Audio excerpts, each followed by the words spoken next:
Nah, Sayyidina Ali melihat demikian lalu diperintahkan oleh Rasulullah untuk memimpin peperangan. Uqatiluhum hatta yakuna mithlana. Ya Rasulullah, apakah saya akan babat habis mereka sampai orang-orang Yahudi itu akan menjadi seperti kita, menjadi seorang muslim?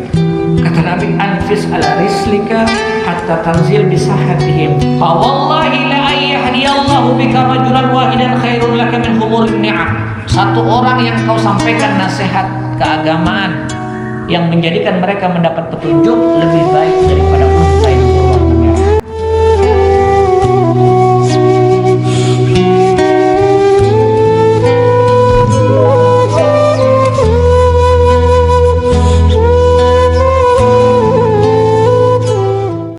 Bismillahirrahmanirrahim. Alhamdulillah, salatan wa salaman ala Rasulillah wa ala alihi wa ashabihi wa man ihtada ila yaumiddin wa ba'du. Subhanaka la ilma lana illa ma 'allamtana innaka antal alimul hakim wa tub 'alaina innaka antat tawwabur rahim wa la hawla wa la quwwata illa billahil 'aliyyil 'azim. Wa qala muallif rahimahullahu ta'ala wa nafa'na bi jami'i 'ulumihi wa hasyara fi zumrati fid dharain amin. Wa an Abil Abbas Sahal ibn Sa'ad as-Sa'idi radhiyallahu ta'ala anhu anna Rasulullah qala yawma Khaybar la u'tiyanna hadhihi ar-rayata ghadan rajulan yaftahu Allahu ala yadayhi yuhibbu Allah wa rasulahu wa yuhibbuhu Allah wa rasuluhu. Fabata an-nasu yaduquna laylatahum ayyuhum yu'taha falamma asbaha an-nasu ghadwa, yani falamma asbaha an-nasu sabaha ala Rasulillah kulluhum yarju ay yu'taha. Faqala ayna Ali ibn Abi Talib? Faqila ya Rasulullah wa yashtaki 'aynayhi. Qala fa arsilu ilayhi. فأوتي به فبصق رسول الله في عينيه وداء له فبرئ حتى كأن لم يكن به وجع فأعطاه الراية. قال علي يا رسول الله أقاتلهم حتى يكونوا مثلنا. فقال انفذ على رسلك حتى تنزل بساحتهم ثم ادعوهم إلى الإسلام وأخبرهم بما يجيب عليه من حق الله تعالى فيه. Wallahi la ayyahdiyallahu bika rajulan wahidan khairun laka min humrin na'am. Muttafaqun alaih. Bapak Ibu sekalian, para habaib, guru-guru agama, tokoh masyarakat yang ulun muliakan, pertama bersyukur kehadirat Allah di subuh kali ini kembali bersilaturahmi, bertatap muka dengan satu tujuan adalah menjunjung tinggi perintah Allah dan Rasulnya. Mudah-mudahan kita senantiasa dipeliharakan oleh Allah Subhanahu wa ta'ala. Amin ya rabbal alamin. Salawat teriring salam tak lupa dihaturkan kepada junjungan kita Nabi besar Muhammad sallallahu alaihi wasallam. Allahumma shalli ala sayyidina Muhammad wa ala alihi wa sahbihi ajma'in wa ba'du.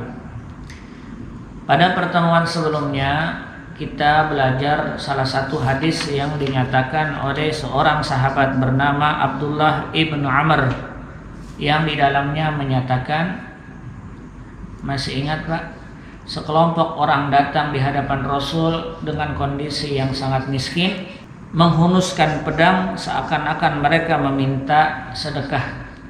Lalu di antara sahabat memberikan inisiatif keadaan, melihat muka Rasulullah sallallahu alaihi wasallam agak berubah, akhirnya dia memulai dengan mengumpulkan fatasaddaqa rajulun min dinar min dirhamihi.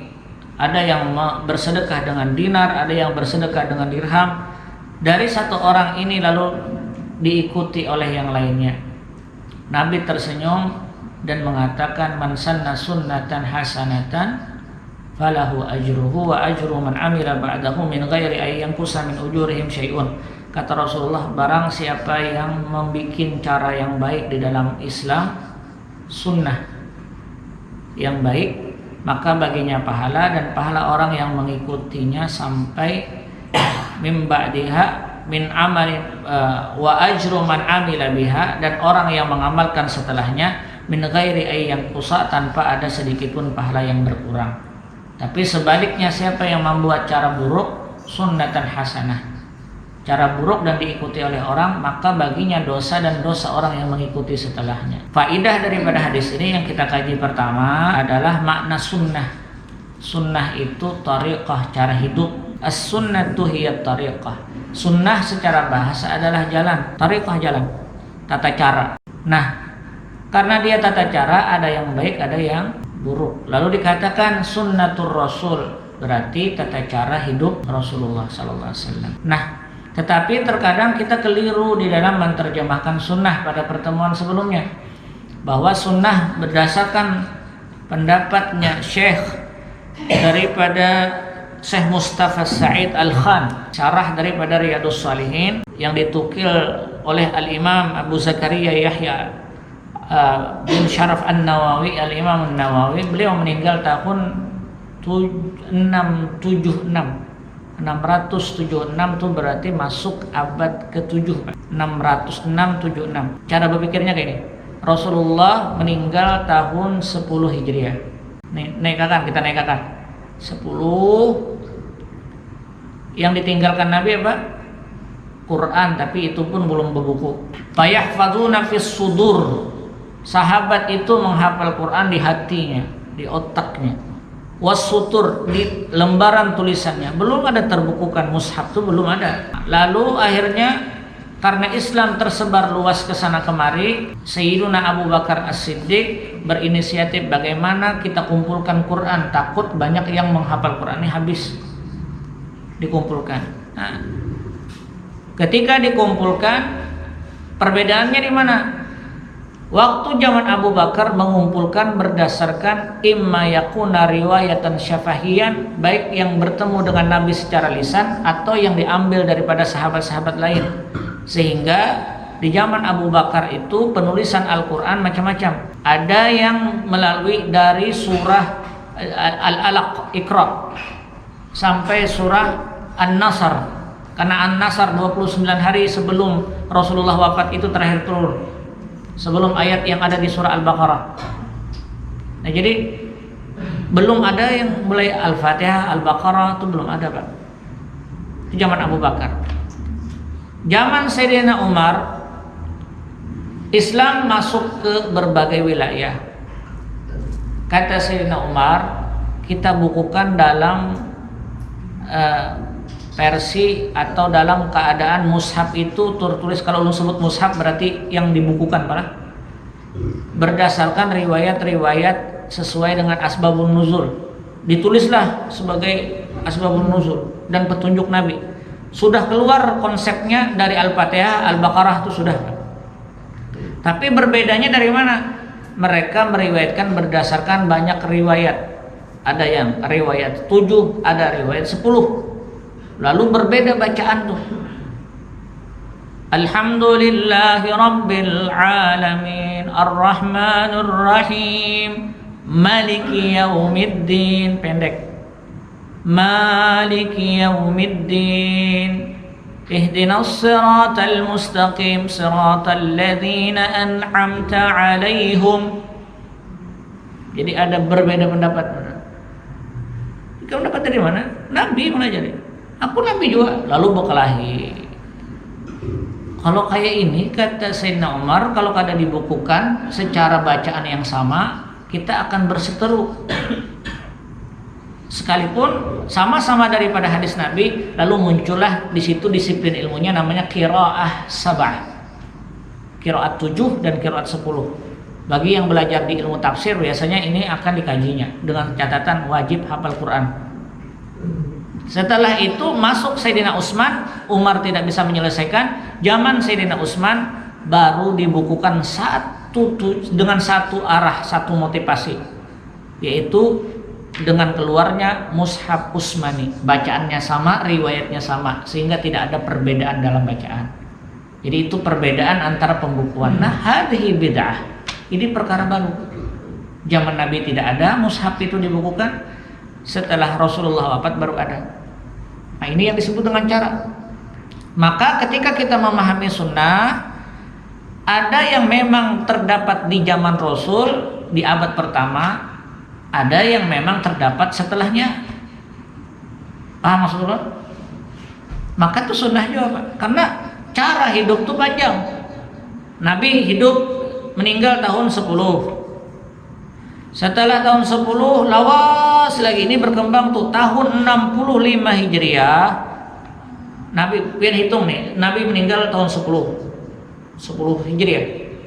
Tambah 60 tahun setelahnya, itu sahabat tersebar luas.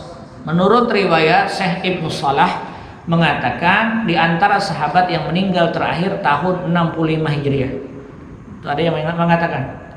Artinya yang talaki, yang bertemu dengan Nabi langsung 65. Berapa jumlah sahabat? Kurang lebih 15.000. Hitung pian, kalau 15.000 itu sebutin hadis saja.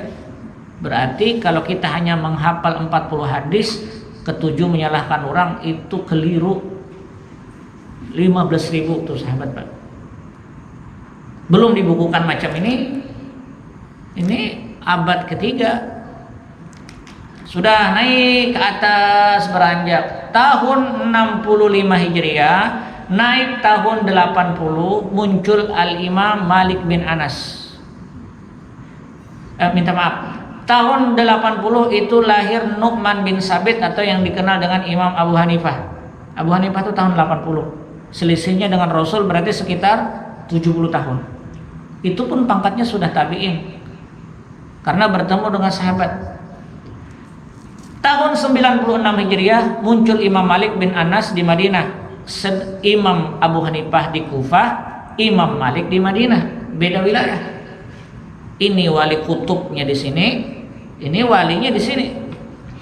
Jadi kalau guru dalam satu wilayah itu menguasai sebuah tempat, itu sudah mulai bahari Pak.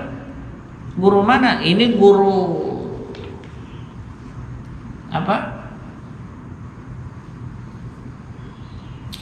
Guru gambut, guru bakri, bahari ya Allah. Orang mengistilahkannya itu. Jadi ada dalam satu wilayah itu dikuasai oleh yang memang kompeten di dalam ilmunya. Nah, ketika di dalam hal ini tahun 96 Hijriah itu Imam Malik lahir, muncul. Nah, si dia menulis buku hadis. Keluarlah namanya Al-Muwatta namanya. Kitab Al-Muwatta itu kitab pertama hadis. Dibaca oleh orang, pahalanya mengalir terus. Nah, itu yang ulun katakan tadi. Kehidupan sunnah itu adalah kehidupan yang berkaca pada abad zaman Rasulullah, pada masa sahabat, pada masa tabi'in, pada masa tabi'in itu terus mengalir. Karena luas. Sehingga menurut para ulama, adapun makna bid'ah idza kanat tukhalifu bihi syar'a, apabila yang disebut bid'ah itu adalah jika menyalahi aturan hukum. Karena di dalam sunnah ada yang umum, ada yang khusus. Imma ayyakuna 'ammah, ada yang umum, ada yang khusus. Bapak Ibu sekalian yang hadir di majelis ilmu Masjid Al-Muhibbin, diharap memakai pakaian yang layak. Itu umum tuh. Maulah pian pakai di sini pakai baju sepak bola misalnya. Nah, sah-sah saja. Perintahnya layak dalam arti menutup aurat.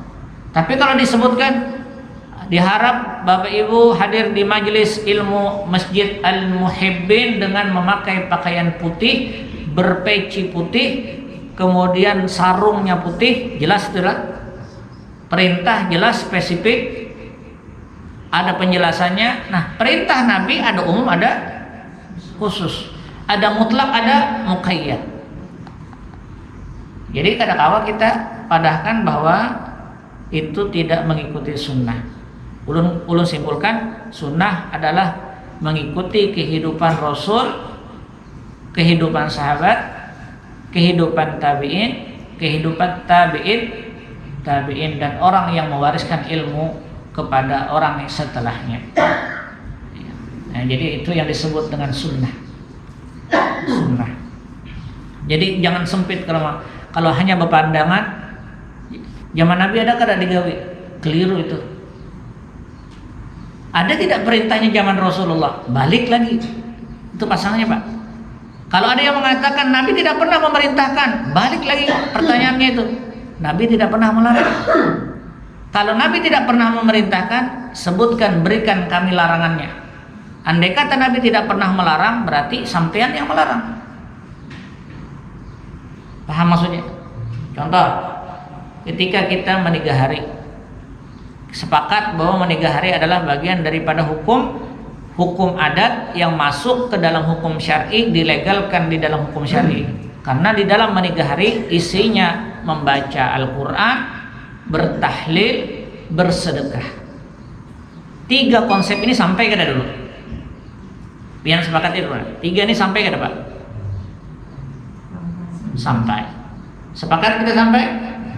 Sampai. Nah sekarang diulahkan harinya 3 hari. Ini sampai. Baca Quran, Yasin sampai. Bertahlil sampai. Bersedekah sampai. Tata cara kita menyampaikan itu sunnah maksud ulun tadi. Tata caranya. Caranya bagaimana? Di 3 hari lalu dikumpulkan orang untuk menyampaikan pahala ini. Orang memandangnya jangan meninggal harinya, tapi isi di dalam isinya ini. Oh Nabi tidak pernah ada mentahlilkan sahabat. Pertanyaannya balik, Nabi pernah tidak mendoakan sahabat-sahabatnya yang telah meninggal? Pernah. Kenapa kita menentang atau menghujat daripada 3 harinya sedangkan isi di dalamnya ada sunnah? Ketika orang mengatakan bersalaman setelah habis sembahyang adalah bid'ah, sedangkan perintah di dalam bersalaman itu umum perintahnya.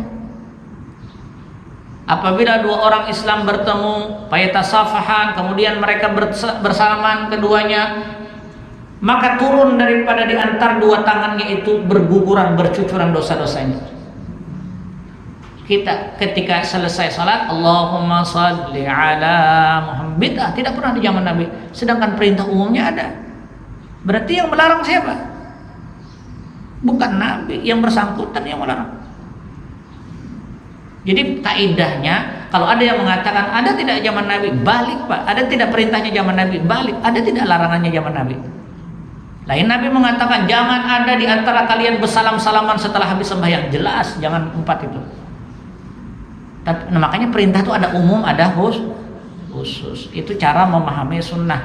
Sebab itu para sahabat setelah Rasulullah wafat, berkembang kaidah-kaidah di dalam beragama. Kenapa Imam Malik berani membukukan hadis? Karena beliau takut kalau perkataan-perkataan Nabi diselewengkan, ditulis oleh Imam Malik. Kenapa Al-Imam Muhammad bin Ismail Al-Bukhari berani menulis sahihnya? Karena di zaman itu banyak terdapat hadis-hadis palsu, lalu beliau seleksi. Nah itu kisahnya. Jam 6:05 supaya kena maksudnya nih. Nah jadi itu maksudnya adalah sunnah lawannya bid'ah. Tapi sunnah itu pengertiannya umum, sangat umum. Sunnah itu apa saja yang didapat di zaman Rasulullah, baik perkataan beliau, perbuatan atau ketetapannya, baik di zaman sahabat, tabi'in dan tabi'in. Hari ini pelajarannya tentang menyampaikan kebaikan terhadap apa yang di dalam sunnah itu kepada orang lain. Pahalanya akan baik, lebih baik daripada apa yang didapatkan daripada kesenangan dunia.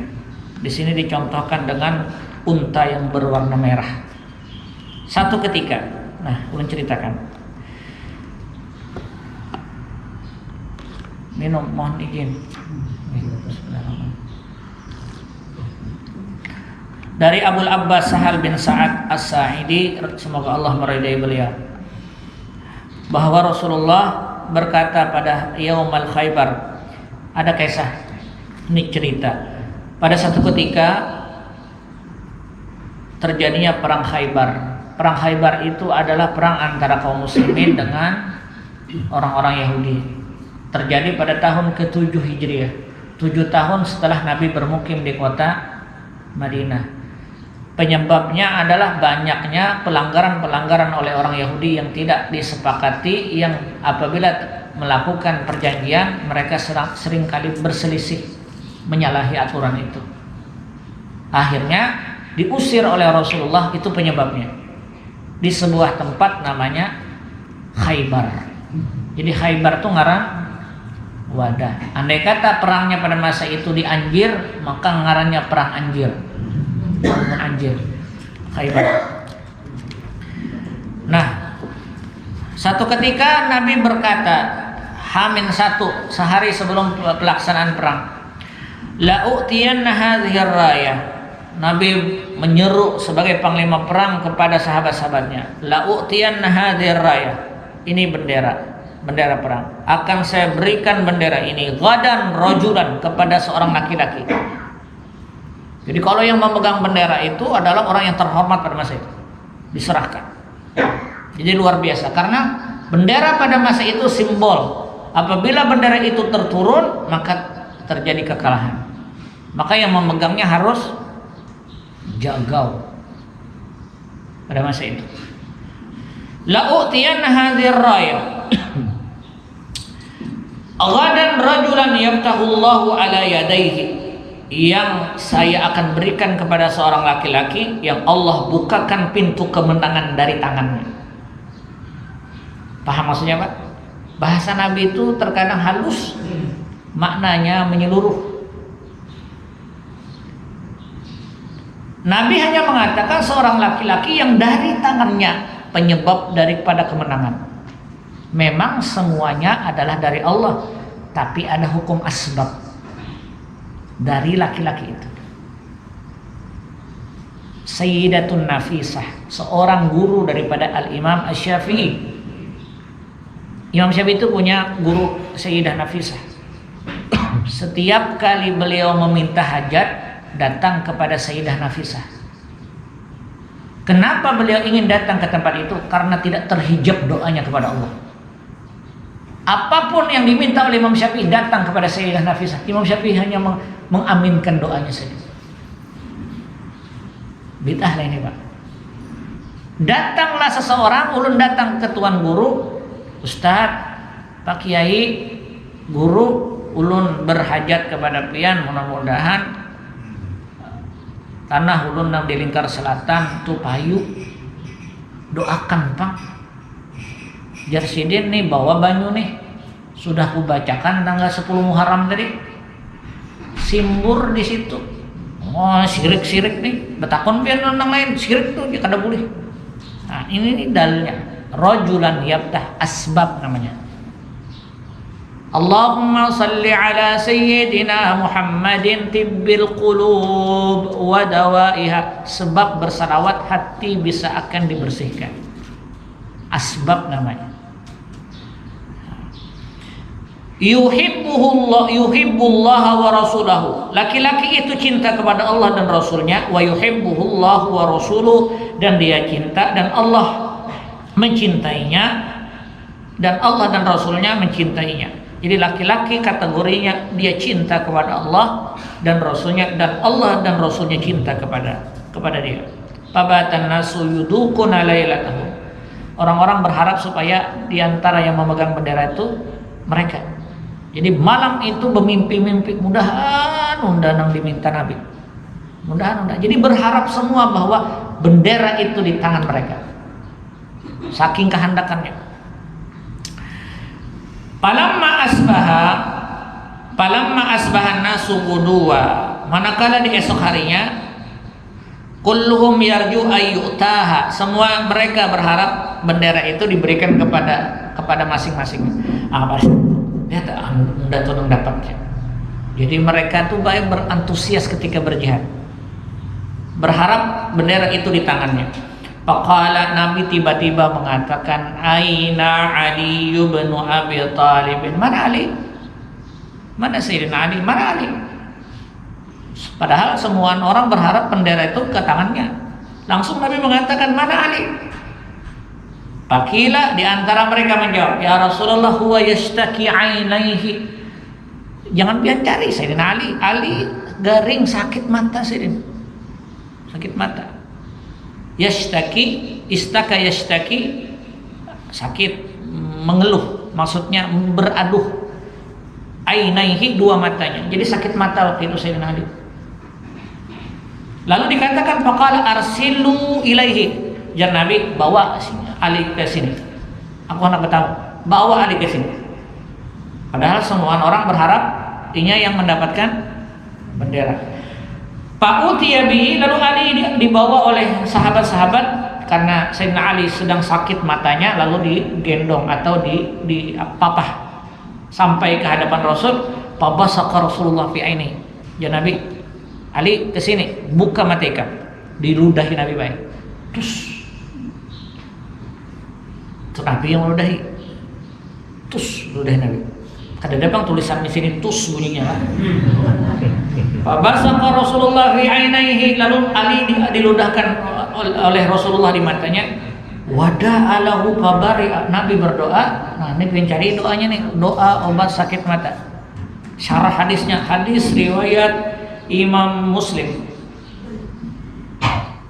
Pada ilaihi, insyaallah dalam satu kesempatan kena sampaikan doanya. Pada ilaihi, lalu Sayyidina Ali itu didoakan oleh Nabi ketika meludahi mata Sayyidina. Babari'a, ampih seketika mata tuh. Kira-kira kalau kita memakai gaya yang kayak ini sunnah juga nih. Kira-kira bid'ah atau kadar? Nabi meludahi pada masa itu. Terus sekalipun ini khususiat, tapi ada percontohan di mana dikatakan di situ wada'a, Nabi berdoa kepada Allah. Asbabnya liurnya Rasulullah. Asbabnya liurnya Nabi. Kenapa hakunnya meminum banyu sidin bebau mutung sidin itu jangan. Kan kayak Wan Sehan itu di Jakarta seperti orang yang tidak memiliki akal, tapi kehormatan orang kepada beliau luar biasa. Dulu di Amunta itu ada Amut, Abah Ulun tuh menangoi Amut betil lanjang aja sini. Jadi ujar kayak sakuitan itu pokoknya sini tuh betil lanjang goreng di sasalah orang tuh bang.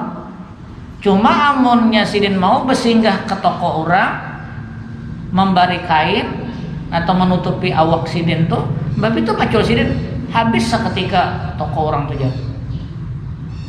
Paham maksudnya Pak? Asbab wada'alahu. Ada terkadang orang ini Sayyidina Ali. Wa kana lam yakun bihi wajah. Seketika itu juga sembuh dan tidak ada lagi sakit dalam mata beliau. Kita bertasmiyah biasanya ada yang namanya hukum tahnik. Guru tahnik akan anak ulun. Allahumma alimhu ta'wil, dilumuakan kurma atau yang manis-manis. Setelah itu tuan gurunya menyapukan. Jangan mungkin corona takutan liur tak campur droplet. Kada ada lagi memandang ini tuh orang. Karena asbab daripada liur sidin akan menjadi alim. Sayyidina Abdullah bin Abbas diludahi oleh Nabi, dimuntung. Allahumma alimhu ta'wil, ini anak nanti akan pandai dengan ilmu Al-Quran. Tidak ada satu ayat dan surah pun turun kecuali beliau menjadi saksi. Nah itu namanya tahnik. Maka ketika kita mentahnik, ulun lebih menyarankan terkadang yang mentahnik pertama adalah kuitannya. Karena supaya tahu anak itu bagaimana rasa letihnya orang tuanya mencarikan nafkah untuknya. Itu perkataan seorang ulama bernama Al-Imam Asy-Sya'labi. Di antara hak anak itu mendapatkan tahnik dari orang tua selain daripada tahnik orang-orang yang dianggap memiliki atau meminta tafa'ul dari mereka. Nah sudah. Wa fa'atahu rayat, semua memandang kepada Sayyidina Ali putus harapan karena ternyata Rasulullah memberikan bendera kepada Sayyidina Ali bin Abi Thalib.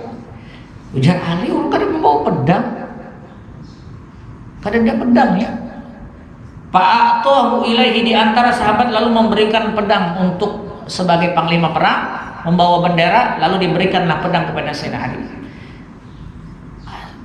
Pedang itu tidak sedikit pun diragukan ketajamannya, luar biasa. Andai kata pedang itu dibawa untuk ke medan pertempuran, musuh-musuh pun melihat mungkin akan lari dengan melihat pedangnya, tajam luar biasa. Tapi kata Sayyidina Ali, antasmahali, engkau mengizinkan saya untuk pergi ke rumah mengambil pedang saya agar saya bisa ikut serta di dalam peperangan ini. Jadi Sayyidina Ali mengambil perang, Pak, bergegas silin mengambil pedang silin yang disebut dengan yang lagu Roma Irama, Julfikar. Itu pedang sunnah. Itu pedang Sayyidina Ali itu 2 ilat di atas. Itu dibawa silin. Padahal jauh ketajamannya lebih tajam pertama pedang yang diberikan oleh sahabat dibandingkan Julfikar. Tapi Sayyidina Ali membawa itu. Pergilah Sayyidina Ali bersama sahabat. Faqala Ali radhiyallahu anhu, ya Rasulullah, uqatiluhum hatta yakunu mithlana. Rasul, izinkan saya, apakah saya akan babat habis semua orang-orang itu? Maksud nih ulun nih berperang nih, ulun mati ke semua aja. Nah itu. Jadi dengan dari pedang Sayyidina Ali itu, Pak, dari pedang Julfikar itu menyebabkan kemenangan.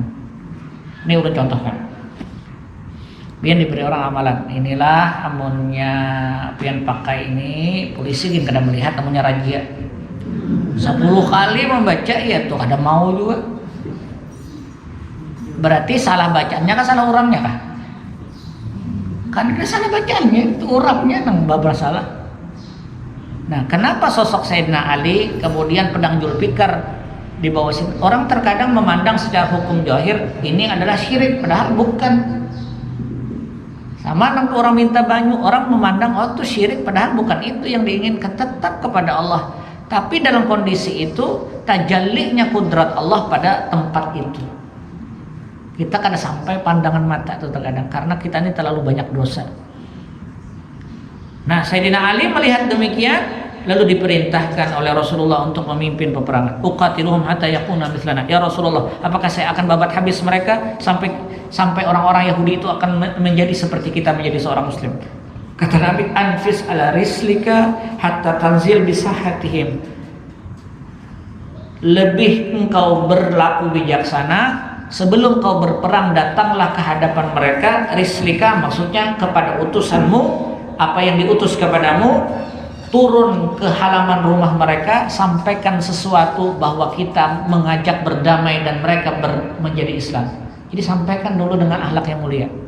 Nabi kada nyuruh bunuh, siapa kada. Ajak dulu. Summa ud'uhum ilal Islam, bawa mereka ke dalam Islam. Wa akhbirhum bima yajibu alaihi min haqqillah, sampaikan apa-apa yang menjadi hak Allah Subhanahu wa taala. Wallahi la ayyahdiyallahu bika rajulan wahidan khairun laka min humurin ni'am. Satu orang yang kau sampaikan nasihat keagamaan yang menjadikan mereka mendapat petunjuk lebih baik daripada unta yang berwarna merah. Karena unta warna merah pada masa itu adalah unta yang paling mahal. Kira-kira motor yang paling larang apa ini? Rubicon, di atas Rubicon apa? Pokoknya tahulah buan pian cari surang kena. Lebih baik daripada itu. Nah, artinya tidak ada berbanding daripada. Jadi maksud daripada hadis ini adalah ketika kita itu bijaksana di dalam menyampaikan sunnah, karena babnya ini berdempetan dengan bab sunnah. Jadi kata Imam Nawawi di sini babnya menjabarkan tentang penyampaian seseorang terhadap sunnah itu sendiri harus bijak. Kadang-kadang sembarangan tambas berait. Nah, ketika kita tahu bahwa orang itu mendapatkan hidayah dengan asbab kita, khairun laka min humurin na'am, maka itu lebih baik daripada yang lainnya. Maka pada masa itu menanglah sahabat-sahabat peperangan, mendapatkan peperangan, dan mereka mendapatkan ghanimah yang amat banyak, tapi tidak mendapatkan emas dan perak. Ghanimah yang mereka dapat diantaranya adalah baju-baju, kebun-kebun, beras, bahan makanan, itu yang mereka bawa. Tidak mendapatkan, pada masa itu tidak mendapatkan dirham dan dinar. Buka di dalam syarah di dalam ada hadis ini. Lalu setelah itu waktu mengumpulkan harta ghanimah ini, ngutil. Paham Pak mengutil Pak? Yang mengambil kesempatan terhadap hasil ghanimah itu. Karena yang mendapat adalah yang didapat seperti sorban, baju-bajuan, lalu mereka ambil. Waktu mengumpulkan, saking banyaknya ghanimah itu, karena kada dihitung lagi, tarik seikung sandal, tarik seikung sorban. Ini kada apa-apa buatnya, ini kada tahu juga kau wajib kena direkayasa tulisannya. Hasil pertanggungjawabannya kau jadi tulis. Lalu akhirnya dipakai sorban itu seorang sahabat bernama Abdullah bin Mud'am. Ini syarahnya, ini tidak ada penjelasannya di dalam hadis, redaksi hadis, tapi ada di dalam syarahnya.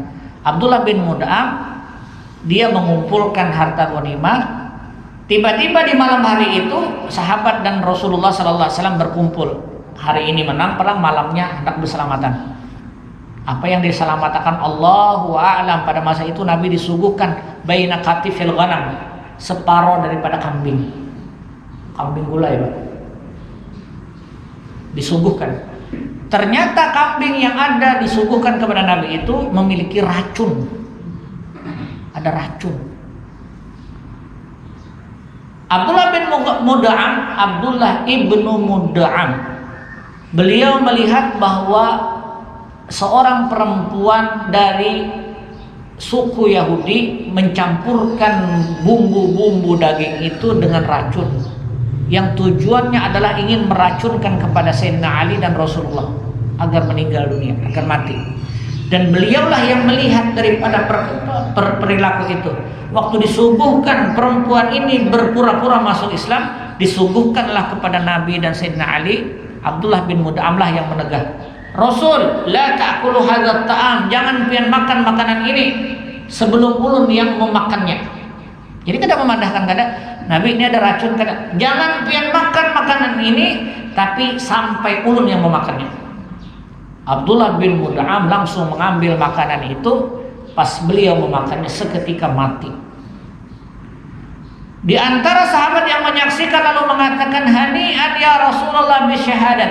Rasul, hani'an lahu ya Rasulullah, saksikan si Fulan bin Fulan ini dengan kesaksian bahwa dia adalah meninggal dalam keadaan syahadat. Maksudnya mati dalam keadaan husnul khatimah. Maka sah-sah saja kalau kita mengatakan, Nabi itu mengatakan. Sahabat meminta hani'an lahu bisyahadah ya Rasulullah, berikan dia kabar gembira untuk disaksikan orang banyak bahwa dia orang baik. Ishhadu anna hadzal mayyit min ahlil khair. Sunnah atau bukan? Sahabat dunia, Pak. Hani'an lahu bisyahadah. Hadis itu, Pak. Nabi langsung mengatakan, Nabi terdiam. Walladzi nafsi biyadihi, wahai sahabatku, demi jiwaku dalam genggamannya. Inna syamlatal lati asabaha fi yaumin Khaybar min maghanim. Aku sebenarnya ingin menyaksikan dia terhadap keadaannya bahwa dia termasuk orang yang husnul khatimah. Tetapi permasalahannya sorban yang ada di dua bahunya. Syamlah itu sorban yang besar, Pak. Syamlahnya. Asyamlatu baina katifain. Ada kan biasa kalau musim dingin kita taruh di sini. Yang besar. Syamlah. Dua sorban yang ada di bahunya itu asyamlatul lati asabaha fi yaumin Khaybar, pada hari Khaybar waktu perang es kemarin, min maghanim. Ini sebenarnya harta ghanimah. Lam tuqsimha, yang belum dia bagi. Diambil lebih awal karena saya belum membaginya, kata Rasul, diambil lebih awal. Ghanimah itu dibagi, lalu mendapatkan haknya masing-masing. Sedangkan minta maaf, Pak, Abdullah bin Mud'am ini seorang yang mengumpulkan ghanimah ini, lalu dipakainya lebih awal. Inna syamlatal lati asabaha fi yaumin Khaybar minal maghanim lam tuqsimha. Ini ghanimah yang belum dibagi, yang dipakainya. La tasta'ilanna 'alaihi nar, apabila dia masuk ke dalam kubur seketika dengan sebab syamlah atau sorban yang dia diambil tanpa seizin daripada aku dalam pembagiannya, maka ini akan bernyala-nyala di dalam kuburnya untuk menghancurkan dirinya. Ini namanya gulul, Pak. Pengambilan harta yang menjadi hak orang banyak tetapi dalam kondisi yang halus. Itu gulul namanya. Ancamannya siksa kubur. Karena itu Al-khazin, pemelihara uang di sebuah kesempatan yang mengandung maslahat orang banyak, sekalipun dia tidak bersedekah. Khazin, bendahara, tidak bersedekah. Berapa banyak orang yang bersedekah, dia amanah di dalamnya. Allah menghitung berapa jumlah orang yang bersedekah padanya, yang dikelolanya, sebanyak itu mendapatkan pahalanya. Allahu Akbar. Tetapi kalau dia tidak amanah dengan pengelolaan ini, 1 rupiah saja dengan sebab penyelewengannya menyebabkan keadaan la tasta'ilanna 'alaihin nar, maka neraka akan bernyala-nyala di dalam kuburnya. Terjadi pada hari Yaumun Khaybar. Faedah hadis ada 2. 1, kita akan mengambil faedah bahwa di dalam cerita hadis ini kemuliaan Sayyidina Ali bin Abi Thalib sampai Nabi mencari sidin. Yang kedua, mukjizat Rasulullah dengan sembuhnya mata beliau. Yang ketiga, sahabat ini saking cintanya dengan perintah Allah, mereka berlomba-lomba ingin memegang bendera tersebut. Di antara hukum yang kita dapat pada masa ini, di dalam hadis ini, hukumnya Pak, hukum 1, seorang muslim sah dan boleh mengambil satu faidah asbab terhadap dirinya yang terlihat secara hukum zahir seperti syirik, padahal bukan. Tetap itu mintanya kepada Allah Subhanahu wa taala. Kedua, terhadap hukum yang ada di dalam hadis ini mengenai hukum menyampaikan nasihat-nasihat keagamaan dengan bijak kepada orang yang tidak suka dengan agama kita. Yang ketiga, terhadap hukum di dalam hadis ini berbicara tentang haramnya manipulasi data dalam setiap maslahat orang banyak. Macam-macam ini. Apakah? Pokoknya gasan maslahat orang banyak. Kalau ini dicontohkan dengan ghanimah, kalau sekarang macam-macam. Nah, ulun kira ini yang ulun bisa sampaikan. Mohon maaf atas segala kekurangan. 6:29 tepat masuk waktu isya. Ulun minta ampun, minta maaf kalau ada bahasa yang kurang berkenan di hati. Terima kasih atas segala perhatian. 42 menit ulun pengajian. 42 menit. Limpat. Harusnya 35 menit aja biasa. Minta ampun, minta maaf kalau ada bahasa yang kurang berkenan di hati. Terima kasih atas segala perhatian. Hadanallahu wa iyyakum ajma'in. Aqulu qawli hadza wa astaghfirullah li wa lakum. Subhanakallahumma wa bihamdika asyhadu an la ilaha illa anta wa astaghfiruka wa atubu ilaik. Bisirril Fatihah.